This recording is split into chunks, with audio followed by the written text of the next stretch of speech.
Hello everyone and welcome to my channel, and in today's video I'm going to be talking about the master of consistency, the professor himself, Alain Prost, and how he became such a calm and smooth driver. If you do end up enjoying this video, please be sure to hit the like button and subscribe, as well as hitting the notification bell to be notified whenever I upload a new video. Alain Prost is a driver I feel is often underappreciated by modern Formula 1 fans and overshadowed by the late Ayrton Senna, but I would argue that Prost was a more complete package as a driver, and if I was to be a team principal back in the mid-80s to early 90s, I would hire Prost over Senna purely because Prost can win a race while being smooth, calm and methodical, whereas Senna is more of a raw pace, aggressive, win it or bin it style of driver. It's easy to see where Prost gets his style from, because when Prost was a rookie in his early years in Formula 1, he would go for those risky moves, such as in the 1983 Dutch Grand Prix, where Prost went for a move on title rival Nelson Piquet into the first corner, but went in far too hard, locking up the car over a bump, and went straight into the side of Piquet, wiping Piquet out of the race on the spot. Prost would later go on to crash during the lap as a result of the damage from the crash, ultimately costing Prost his first world championship, showing how he was less refined back in his early years of his career. But for me, I think the moment Prost changed and earned the nickname Professor amongst the motorsport world was in 1985, where he won the world championship by an entire 20 points over his nearest rival, Michele Alboreto in the Ferrari, at a time where a race win was only awarded 10 points. In 1984, Prost had the better of teammate Niki Lauda in qualifying, but Lauda knew this, so he would pay less attention to qualifying while setting up his car and focus more on race pace, opting for a lower downforce setup, or a setup that would be easier on his tyres, allowing Lauda to get the better of Prost in the race and allowing Lauda to become world champion in this season by just half a point over Alain Prost. So for me, that's why Prost then became the smooth and consistent driver that we all know today, and realised the methodical aspect of Formula 1.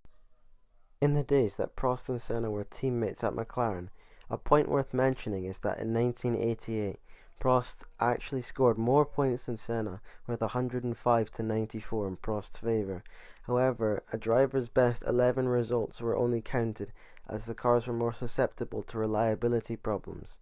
This meant that Senna beat Prost on drop scores 90 to 87, but it's something that you should keep in mind. One thing that Prost would do if he was slower than Senna in practice by a large enough margin was to set his car up for optimal race pace and not outright one-lap pace. A prime example of this was in the 1989 Japanese Grand Prix, where Senna qualified on pole by a whopping 1.7 seconds over Alain Prost. However, he would be jumped by Prost off the line, and who looked like he was running away with it in the opening laps, but as the race was coming to an end, Senna was hunting Prost down but couldn't get close enough to Prost to make an overtake, as the Frenchman was running lower downforce setup, until on lap 47 of 53, coming out of 130R into the final chicane, Senna was as close as he was ever going to get. He went for it, a big send up the inside of Prost, the two ultimately colliding. Prost retired after wrongly thinking his suspension was damaged. However, Senna went through the cut-through, replaced his front wing and went on to win the race on track, only to be disqualified post-race for not completing the full race distance by using the cut-through, deeming Prost the world champion for the third time. But it's only because Prost had chosen to go for that lower downforce setup, meaning Senna had to go for a risky dive bomb into the chicane, that they both crashed, allowing Prost to become world champion that day. Finally, in 1993, Prost, having moved to Williams and controversially vetoing Senna from being his teammate, he went on to win the world championship by 26 points to Senna, and beating teammate and future world champion Damon Hill by 30 points, once again at a time where a race win was only awarded 9 points. A couple of moments in this season that were classic Prost were like in the German Grand Prix in the Hockenheim ring. Damon Hill led the majority of the race, lap after lap, pushing away, trying to pull a gap. He suffered a tyre failure.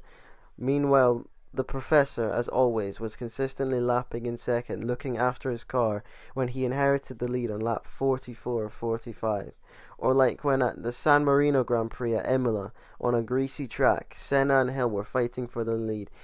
and through turn 6 both Senna and Hill went wide, allowing Prost, who had been waiting for his opportunity, slipped past into first and went on to win. So really the whole point of this video was to make people think more about Prost in the GOAT debate, because you hear a lot about Senna is in people's top 3s of all time, or even the greatest of all time in some people's opinion. However, you should always think that, was Senna better than Prost? Because for me, I don't think he was. Thank you for watching. See you next time. Goodbye.